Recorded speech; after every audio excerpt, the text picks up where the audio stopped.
And episode 7 is recording. Hi, Virge. Hi, Mark. Hi, everybody. Thanks for joining us. We're going to do some more calculus today. And episode 7, loading. So, we wanted to do a tabular with context, but we found this 6-year-old document from the pandemic where it's a super FRQ, no calculator. So, hit that QR code or find the link in the comments to download it and try it yourself first. You will never see a free response question that looks like this because there's how many parts, Mark?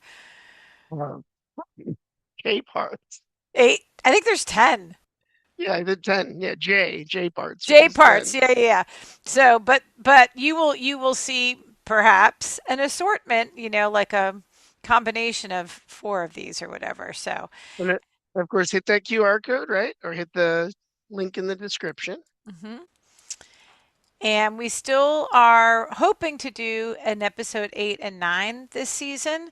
So look for those next week, obviously, or maybe you're watching these right before the exam, so they might already be out. And I Or guess, there may be an announcement that we're stopping at 8. yeah, yeah. Oops, sorry So, about that. Not all done right. quite yet. And I'm going to go ahead and start us off. So I got to, Okay, take that screen away. mhm. So I'm going to, I guess, say allow because it said, are Yeah, you or going to share? replace. Yeah. Yeah. Okay. All right. So we have this tabular medley, and I actually sliced and diced my copy from 2020, practically exactly 6 years ago. It says the function f is twice differentiable. Select values of f and f prime are given in the table below. F has exactly 2 critical numbers on the interval from 1 to 12. Okay. Use the table to approximate f double prime of 6. Okay, so to approximate f double prime of 6 in the old days, like before the pandemic, we would not tell students on what interval we wanted them to do, but we're going to go ahead and say, what do you think, Mark? They would probably say something like, Use that smallest one containing it, right? So, right, mhm, the one, so 5 to 7 contains 6, I think. yeah, because like x equals 6 is right there. So that's the interval that we want. And we're trying to approximate the second derivative. So we actually want to take the slope of the first derivative. So we want to do f prime of 7 minus f prime of 5, all divided by 7 minus 5. So we're going to It's good. do 0 minus negative 2, all divided by 7 minus 5. And I'm getting 1 here. 2 And divided by also, 2 you have is to be 1. real careful on this problem, right? Because this does have f and f prime there. Yeah, If and exactly, if because you're asked to estimate f prime, you'd be using the row above. that's right. That's right. So I did use these y values there. But that's a good point. We could be asked so many things about this table, and in fact, we are asking so many things about this table. That's right. Okay, speaking of, next question is to use a trapezoidal sum of 4 subintervals to approximate this definite integral from 1 to 10 of f of x dx. So one thing I would say here is that for this table, I go all the way to 12, and so I don't want to use that last point at all. Okay. They also tell me 4 subintervals, and so that makes sense because I have 5 points here, and so I'll be able to do 4 intervals with those 5 points. Anything else you want to add, Mark, before I start doing my Well, I was just going to calculation? say, yeah, you make an excellent point because I know a guy really well who did include that 10 to 12 interval when I was making the my run through of these Oh, problems. yeah, that Uh, would be you, also, that would be me. And aka Mark. yeah, as I was doing it, that guy did that. Yeah. Um, also, this is another case where um, since about 2022 or so, they want to score your calculus, right? They we want to make sure you can read, but they also want to make sure you have a fair shot at the problem. So I think we've seen one where there was a table like this where they didn't use the whole table, and they actually gave the intervals that Virge is writing right now, where it said use the 4 subintervals and it had them listed out. And honestly, I found that more intimidating when I read the problem because I was like, oh my gosh, there's so much information here. But they Mm-hmm. were just trying to ensure that you because you could go 2 to 12, right? And you want to make sure you use the right four or Mm-hmm. the Yeah, correct or four. use In five this case, subintervals by the left accident. four. Yeah. Yeah. Yeah. Now I'm going to do this the way that I always do for trapezoidal sum, and that is I'm going to do the left hand sum, which is conveniently the initials of my high school, Lafayette High School. Oh, I and know. RHS is my high school. What? That's so great. Ryan High School, it is. We, okay, I know it sounds like corny and canned and everything, but first time in 6 years we've had. Okay, so my left hand sum, my Lafayette High School, is going to be, and I'm approximating F prime. I got to be careful about this because I do have so much information in this table. I want to think about my width from 1 to 2 is going to be just 1 times my left hand height. So that's going to be this 2 right here.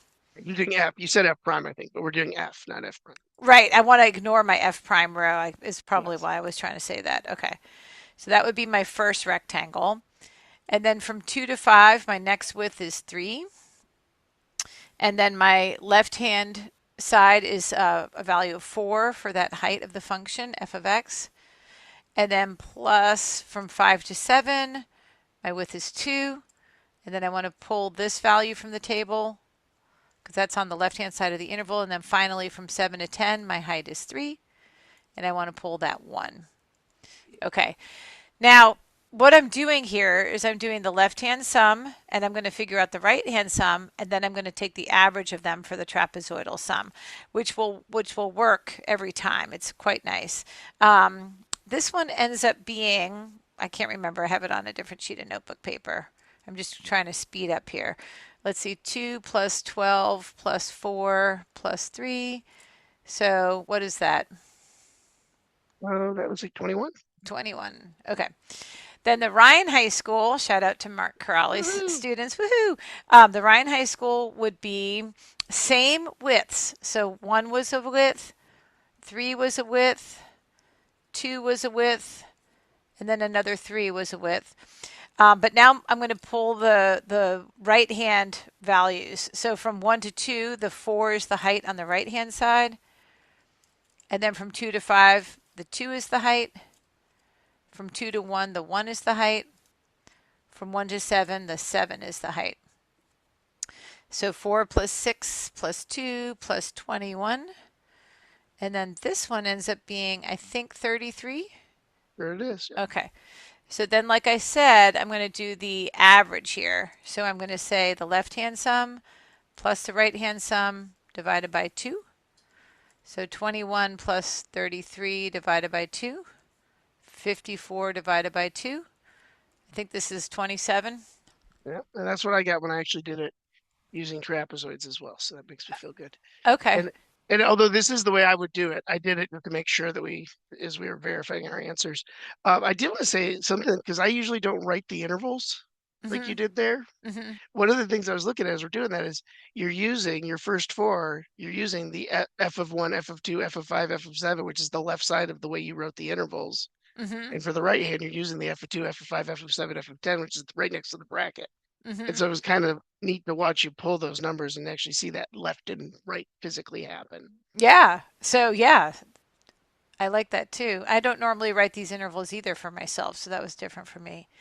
Um, I was also going to say that don't forget on the free response question, you don't have to do all the arithmetic, and we would recommend that you don't, that you kind of leave this as a gigantic sum all divided by 2. But realistically, this could happen on the multiple choice. You're going to have to come up with the number 27. So good practice as you're practicing for your exam would, in my opinion, be to do all the arithmetic all the time and just not on the free response when you actually are taking the exam. That would be my advice. What do you think, Mark? I agree. Yeah. Okay. Good. And when you get to college, your professors are not going to be saying, oh, yeah, that's fine to just leave it not simplified. They're going to be like, what are you doing? You got to simplify this stuff, you know? Got to Um, give the answer the instructor wants. Yeah. yeah, yeah. Okay. Here's my next one. Part C, it says find the integral from 1 to 12 of f prime of x plus 2 dx. Okay. So this one I really want to think about fundamental theorem. And Mark, when you did it, you broke it into two integrals, and I think that's Yes. actually really nice. So the integral of a sum is the same as the sum of the integrals. And so I can break that apart across the sum, and I can then think about the integral of x, f prime of x dx is just going to be f of x. And this is a definite integral, so we're going to evaluate from 1 to 12. Yep. So I've got f of 12 minus f of 1. And, ooh, that's looking a little fuzzy, but it could be my old eyes. F of 12 is 9. Yep. And then f of 1 is 2. So I'm getting 7 for that part. Then the other one is, gosh, I could think about this so many different ways. Right. There's so many good ways to do this, but Yeah, it's the horizontal line y equals 2, and I'm going from 1 to 12. I could also, of course, think of the yeah. antiderivative as 2x. I Again, think going. that's I think that's the right move here, just to be consistent. Right. Mhm. And then we've got 24 minus 2, so 22. You can hear my dogs barking. And I think I'm getting a final answer of 29 here. Is that good? Yeah. And if you don't mind, just go ahead and throw some pluses in between on those other lines. In That's, between. In I don't think between. anyone would really. You can see it's two separate problems, but I just like having it Yeah. consistent. Sounds good. Looks good. All right, I'm going to turn this page over You and we'll might want go to on keep to. that little piece of paper handy, though. Oh, for sure. Well, I think the answer to part C was 29. Yes. And in part D, it says that we have to verify that the limit as x approaches 12 of this very familiar definite integral minus 29 all over 6x minus 72 is equal to a half. Okay. Um, well, if I know that this part that I just found, and by the way, as I substitute in 12 here as the upper bound, I know that this is 29. So it's seeming like the limit as x approaches 12 of my numerator is going to be 0. Sure does. The limit as x approaches 12 of my denominator, 6 times 12 is 72. 72 minus 72 is also 0. So we're in this indeterminate form of 0 over 0. Sounds like I need to use L'Hopital's rule. Um, so I'm going to use L'Hopital's rule. So that means I can take the derivative of the numerator, the derivative of the denominator, and try again. You want So, to talk about? Okay, you are going. Are you going to just show the limits independently of the numerator and denominator? you know, if I was said justify, I mean, I don't know. So basically, I want to say that the limit as x approaches 12 of the integral from 1 to x of f prime of t plus 2 dt minus 29, this whole entire thing goes to 0. Yeah. And then the limit of the denominator, 6x minus 72, also goes to 0. Yeah. It doesn't take a lot of time, and I think because that's something that they have expected in the past, it's just a safer take the couple seconds to write those down. Yeah. Okay. Sounds good to me. Okay. When I take the derivative of this integral, this is something that my students struggle with conceptually, but the derivative is kind of undoing the integral. So I just am left with the integrand, f prime of x, where I have this variable exchange, Hmm. plus 2, and then the derivative of 29, that's not part of the integrand, so it's just a constant. The derivative of that is 0. And then divided by derivative of my denominator is just going to be 6. If any students want to go play with part C and look at it, if you do that with part C the way Virge did, where she did f of b minus f of a and 2 times b minus 2a, and then take the derivatives if there's x's there, this is where you're going to end up. Mm-hmm. So Yeah. Let's see what happens when I substitute in 12. I'm going to have to go back to my table. So I do have that over here. it's F one prime of actually. Oh, 12 is is one. 1. So 1 plus 2 is 3. And then I have 3 over 6, which is a half. Yay! Yay. All right, I'm going to do E and then Mark is taking over. So let's see. Ah, this is such a thing that I hope everybody knows how to do once they hit May 11th because you will definitely be asked this. Write an equation of the Some tangent form. line Oh, to I thought you were F. asking right. Oh, write an equation of the tangent line to F at x equals 10. Use this line to approximate F of 11. I remember on one of our previous videos, the directions read something like use the tangent line to approximate, and you weren't specifically told to write the equation. Here, you're told specifically to write the equation, so that's going to be worth a point. So definitely make sure you have an equation that is a tangent line and you don't just jump to the approximation. Am I right, Mark? I totally agree with you. Yes. Yeah. Okay. So this is kind of Batman angled right now, it seems like, but that might be better. Okay. You're. How do you know you're at the villain's hideaway? Because look at this. That was for the teachers. The students, if you know that, that is you've some awesome you've deep been pop raised culture right. knowledge. Yeah. Okay. So again, I'm going to be careful in this table because I could be maybe writing an equation to the tangent line of f prime, given all the stuff that I have possibly. I don't know. But I have to do for f. So I need a point, which is going to be 11 comma something. Let's see. No, I don't. That's No, dumb. you're doing I it at need 10. I Yeah. need 10 comma something. I was going to say that's not right. I don't even have an 11 in my table. Well, if I So, had an 11 in my table, I wouldn't be approximating it. oh my goodness, that's so true. Okay, so my point is 10 comma 7. And then my derivative at 10, which is the slope, looks like it's 3 halves. So these are the ingredients I need in my 2 ingredient recipe. Uh, I always go to the point slope. So y minus y1 equals m times x minus x1. Substitute in 7 for y1. Substitute in 3 halves for the slope. And then substitute in 10. This is your equation of your tangent line. This is worth a point. You have satisfied that condition. Yeah. Yeah. And you want to scrape up all the points you can. So don't go erase the 10 and then put in 11. Okay. Like Yeah. if you're told to write an equation of a tangent line, follow directions.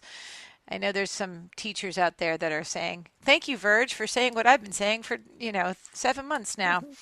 Okay. What am I going to do now? Now I have to substitute in 11 for x. 11 minus 10 is 1. So y is going to equal 7 plus 3 halves times 1 when I bring that 7 over. And this final answer is 8.5. Any of the various ways you want to write that, right? Yeah, you could say f of 11 is approximately 8.5. Those students who do all this beautiful work and then go back to that. It's very, very nice. So, all right, Mark, you're up. All right. I am currently trying to set things up. I'm going to Find my stop share my button. yeah, I'm going to stop my share. All right.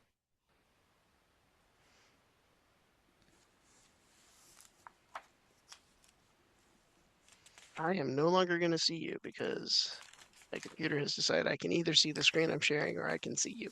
Don't worry, I won't stop talking. Don't wave at me. All right. Um, okay, so we are on part F. So I'm going to Mm-hmm. scroll through because I've got the version of the document that gives you some space to work. This is the one that the link goes to. It says the function f is twice differentiable. You know all that. And now we're getting to f, and it says, what is the least number of times f of x? And I'm going to kind of just stress the fact that I'm looking at f of x is 3 on the interval from 1 to 12, which is the whole table, right? Mm-hmm. For some reason, my pen's on black, and I never use black. Um, so I'm going to kind of just, oops, I restrict me. Oh, I guess that's not the best idea. I was going to just block out f prime, but I think we know we're not looking at f prime. So I'm looking across f of x. How many times do we think this function must equal 3, because when they say least, we're not looking for how many. It couldn't, this thing's a wave. It could do it hundreds of times, but just the least. And the fact that f is twice differentiable, what does that tell me about f, Virge? It tells me that f is continuous. So we don't want to just I'm going to, state that f is continuous, but we want to state, yeah, based on yeah. our given information. And so you could say this a few different ways. This is the way I'm going to say it. But you could say f is continuous because it's twice differentiable, or because f is twice differentiable. I think it would be better. I think in that case, the it's is pretty clear, but you do want to hedge away from pronouns if you can. But this is the way I'm going to say it, because, but you, like Virge said, I don't want to say f is twice differentiable and continuous. You want to cause an effect there that you know it because of that.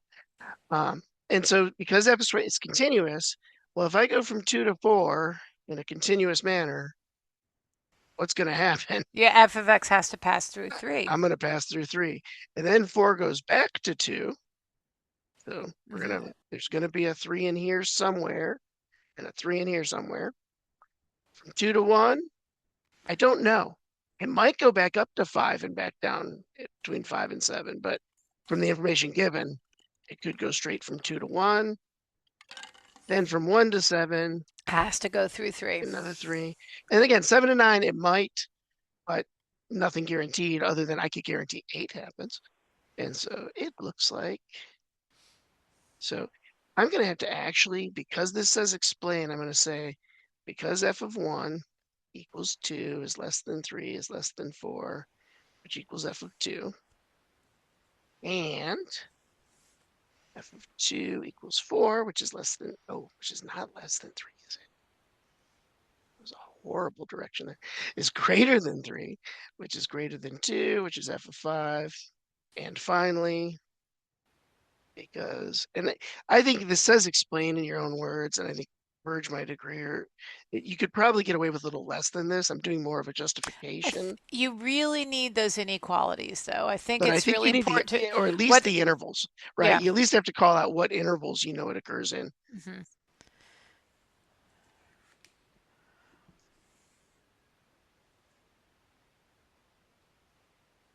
And I would Hmm. say f of x equals 3 at least 3 times. Hmm. And I'm near the bottom of my screen, and that least looks like the most like 12-year-old writing I've done in years, which was actually easier to read than my normal handwriting. But all right, does that look good, First? I think, Hmm. because which theorem are we using? Intermediate value theorem. Yeah, we're using it, and we didn't call it out. And if unless you're asked to state the theorem, you don't have to call it out. I think if you looked at the exemplar for this, it would say, and by the intermediate value theorem. But conditions for intermediate value theorem, Virge? Just that f is continuous on the closed Got it, interval. right? So Yeah. we got our condition and the bounding, right? We have to, Hmm. that 3 happens between 2 and 4, it happens between 4 and 2, and it happens between 1 and 7, and then a correct conclusion. So I think I'm good to go. All right, so we're on to G. Oh, G. Aw. And they G and want me to, F and K. we have a new function k, which is defined as f of 2 of x, 2x, sorry, f of 2 times x. They want me to find k prime of 3, k prime of 5. It's getting late in the year, folks. Um, and so we're going to do k prime of x. Um, I'm going to take the derivative of my main function here, which is f. So I'm going to get f prime of 2x. And then something that, the way I always do this, I always ask my students, if you have a function with an argument, you take the derivative, is the argument just x? And No. it is not. And so I'm going to have to do a chain rule and multiply the derivative of 2x, which is indeed just 2. And then to find k prime of 5, I'm replacing that x with a 5. So I'm doing f prime of 10 times 2. Hmm. Come back up to my table. F prime of 10. Oh, that was the 3/2 you used in your tangent line. Ah, So that's coming going to back be again. 3/2 times 2, which is 3. That's what I got. Yay. All right, on to H. Oh, another function. Let m of x equal the inverse of f of x. The inverse of f on the interval 7, 12. find m prime at 7. So I'm going to do this slightly different. Verge did one of these earlier in Oh, another yes, do video. it differently than I So did. so definitely go find that. So I mean, it's the same, right? We're still doing the same math, but things we think of. And so I always like, if in this case x is 7, well, that means it's the 7 in the inverse, which means somewhere there's an f of x. And actually, let's not call it x, let's call it an f of a that equals 7. And I Hmm. want to find out where that happens. And so where are we talking about? And so I'm going to look at f of x here. And I'm looking for oh, there it was. Hmm. And it occurs at 10. So f of 10 is 7. That means the inverse of 7, the inverse of f of 7 is 10. And when we talk about inverses, so there's this graph now, some living out here in space somewhere, where there's a point 710 that's on the inverse of Not f. drawn to scale. Sure, it's to scale. There's no other tick marks. So I put other tick marks on there. There's a 5. Here we go. Here's a 3. Um, it's funny because I almost said not to scale, and I was like, I have no scale. No That's scale. no scale. No scale, not overweight. Okay. Um, so so we got 710. And then on the other graph, 10, there's a point 107. It's on F. And their slopes are going to be reciprocals Hmm. because dy dx on F is dx dy on the inverse of F and vice versa. Hmm. So I'm going to find F prime at 10. Oh, I seem to remember that one coming up It's the before. third time. So I'm going to find where this happens. I'm going to find the derivative there. And then my inverse is going to be the reciprocal. Yeah. Put your inverse notation with a derivative on it though. I need a prime in there somewhere. Yeah, it's so awkward. I feel like somebody needs to invent, but not anyone taking the exam this year, Yeah, but not somebody, today. not today, but like somebody needs to invent like a First, little bit we better. gave it an easier notation. I could have just called it M prime. Hmm. But Yeah, yeah. so but yeah, this is the way I kind of, because these table problems, when it's the table, I'm always like, where's it happen? What's F prime there? What's the reciprocal there? So it's like boom, boom, and then flip it. Hmm. But notice how there's a couple sevens in that table, right? So you really need to Right. know. Yeah. Yeah, you're never going to have a situation where there's like, oh, it's my only seven in the table. You're going Yeah. to be forced to They're gonna really know throw a what you're looking detractor at. at you for Yeah, sure. Yeah. yeah. All right. Oh, hey, we have some context. There's a Gecko. gecko scurrying along a straight path such that the velocity that could v equals f. I'm going to go ahead and write that down just to have that. Centimeters per second. Find the average acceleration. So acceleration is going to be then v prime. And so they want us to estimate, basically. This is very similar to question 1, actually, or Mm. question A. So I'm going to find this average acceleration. Well, that's going to be the average rate of change of v. Because acceleration is the rate of change of v. So I'm going to do v of 12 minus v of 5 over 12 minus 5. We've been doing average rate of change for, gosh, since you were probably in middle school or earlier.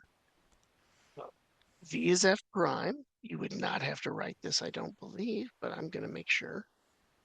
And then my f prime at 12 is 1. My f prime at 5 is negative 2. And so I'm getting 3/7. And that is not still centimeters per second, right? Yeah, I That always go is to my units here. Yeah. because v was in centimeters per second. So my numerator was in centimeters per second. Hmm. 12 and 5 are my times. So that's in seconds. So I have centimeters per second per second. And to me, units really help because we were looking for an average acceleration, and acceleration is going to be centimeters per second squared. Right. So we did the right thing. And of course, you are allowed to write centimeters per second as centimeters per second squared. Hmm. I like to think of it this way because it's the velocity is increasing 3/7 of a centimeter per second on average. All right. J's our last one, isn't it? Hmm. Wow. Explain why there must be a time in the interval from 5 to 12 where the acceleration of the gecko will be equal to the value found in I. So once again, we're talking about acceleration, which is the derivative of velocity, which is the second derivative of our function f. And this idea of explaining this must be a time, very similar to what we did earlier, where we guaranteed how many times 3 would occur. So this is one of those 3 existence theorems, right?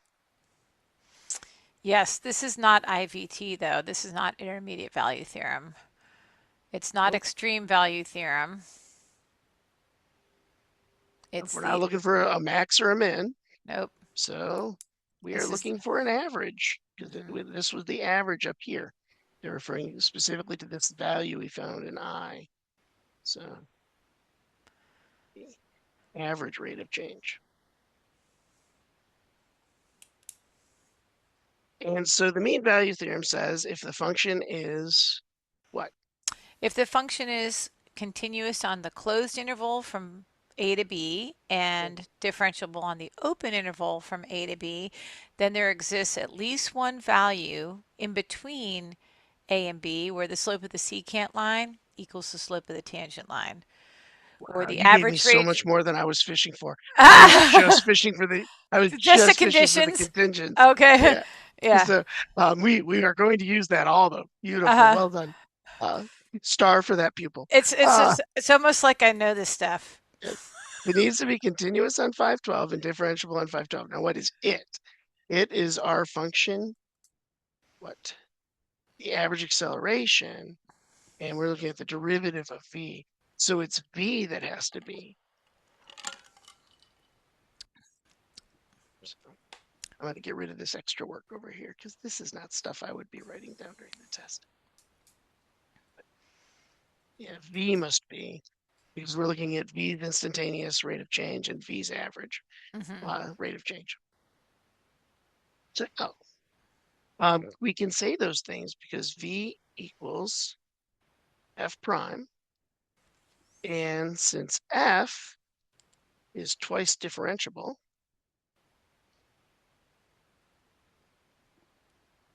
I know that f prime is differentiable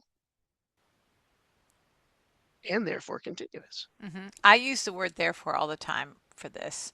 I'm glad you just used it. Yay.